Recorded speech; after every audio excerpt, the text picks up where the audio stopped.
Ошо жарым сааттык жааган мөндүрдү айынан 3 миллиондон ашык биздин каражатыбыз чыгымдар болдук да. Сузакта пахта эккен дыйкандар ири чыгымга учурады. 3-июнда болгон мөндүр аралаш жаан алардын мээнетин жокко чыгарып, 22 гектар пахта аянтын толугу менен жараксыз абалга кептеди. Бул жолду 3 миллион сомдой чыгымга учураганын айткан дыйкандар облус башчысына келишти. Пахта вообще жараксыз болуп калды.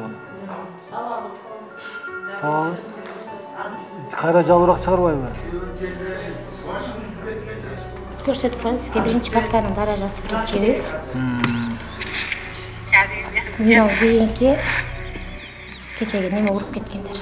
Мында келгендер быйыл түзүлгөн Элдик Нур кооперативинин дыйкандары. Алар мамлекеттик фонддун 65 гектар жерин иштетип баштаган. Бардык аянтка пахта эгилип, 10 күн аралыгында гүлдөө алдында турган. Фонддун дээрлик жарым эгин талаасы учурда жараксыз абалда. Сатуу эле эмес, башкысы үрөөн алууну максат кылган дыйкандар эми минтип колдоого муктаж болуп турат. Уже 10 күндүн ичинде пахтабыз гүлдөйт эди да, уже шаналап, уже biz 80% чыгымды уже талага берип бүттүк эле да.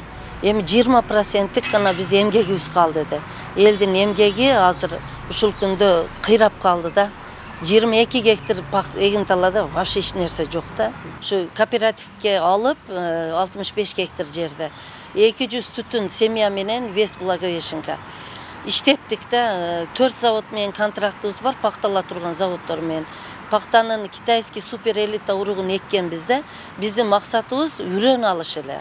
О жерден не то что пахта сатыш, биз үрөн алабыз, элге арзан үрөн чыгарабыз деген биздин бир девиз менен иштеп атканбыз да. Бирок пахтабыз облус боюнча эң алдыңкы пахта эле. Азыр ошо пахтабыздан ошо 60 гектардан азыр мына 22 гектар жок эсе да, жараксыз, 7 гектарын эми жандандырсак болот да. Ошондой жарым эгин талабызды мөндүр каптап калды да. Эми буян болсо Алланын иши экен. Бирок калган эгинди дагы кармап калып, 6 тоннадан албасак дагы 3-4 тоннадан ала турган даражага жеткизүү үчүн биз аракет жасап атабыз. Ошон үчүн отурбадык, өкмөттү дагы күтпөдүк, келдик азыр. Бирок жардам берерин айтты. Акимибизге ham рахмат, губернаторго ham рахмат. Дыйкандардын үнүн уккан облус башчысы жардам колун сунаарын билдирди. Жер аянты Созак айыл өкмөтүнө карагандыктан маселе жергиликтүү кеңеште каралып, жердин ижара акысынан бошотуп туруу жактары сунушталары айтылды. Ошол күнкү катуу шамал район аймагындагы 83 турак жайдын жана 63 сарайдын чатырын учуруп кеткен. 22 гектар болсо, 22 гектарын биз жардам берсек, ошо арендадан жардам беришибиз мүмкүн. Калганы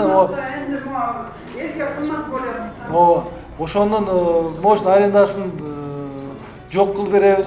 Анан мөндүрдөн жабыркаганына биз нежекелерибиз да былтыр кооператив ачып ошол жерден бергенбиз. Бул эме фонддун жери, ФПС. Булар жеңилдик сурап келип атат. Азыр кеңешке салып, айыл өкмөттүн депутаттарга салып, ошол төлөмүн азайтып берүү жагын карап берсек деп атабыз да. Ошо депутаттар менен биргеликте. Төлөмү канча экен? Төлөмү гектарына 12 000 сом төлөшөт экен булар. Ал эми Жалал Абад облусу боюнча катуу шамал 124 жеке турак үй, 19 социалдык объект жана 32 көп кабаттуу үйдүн чатырын учурган. Табият кырсыгынан келтирилген жалпы чыгым 8 миллион 319 000 сом деп эсептелген. Өзгө чыгарылар министрлигинин гидрометеорология кызматынын берген тактамасы боюнча Аксы району менен Сузак Жалал Абад шаарында 23 секундасына 23-26 метр секундда ылдамдыкта шамал катталгандыгы аныкталган. Ал эми Базар Коргон Нокен райондору Майды Суу шаарында 18 метр секундасына чейин болду. Жалпы облус боюнча 3624 дана шифер, 8868 дана жанагы түтүнүкө шамал учурган. Кошумчалай кетсек, 3-июнь кечинде катталган туруксуз аба ырайы Жалал Абад шаары, Сузак, Базар Коргон, Нокен, Аксы райондорунда жана Майлуу Суу шаарында катталган. Катуу шамалдын кесепетинен Жалал Абад шаарында 6 дарак кулап, 7 автоунааны басып калган. Аны менен катар калаадагы бир катар үйлөр жана социалдык объекттердин чатыры учуп, 4 жарнама шити кулап түшкөн.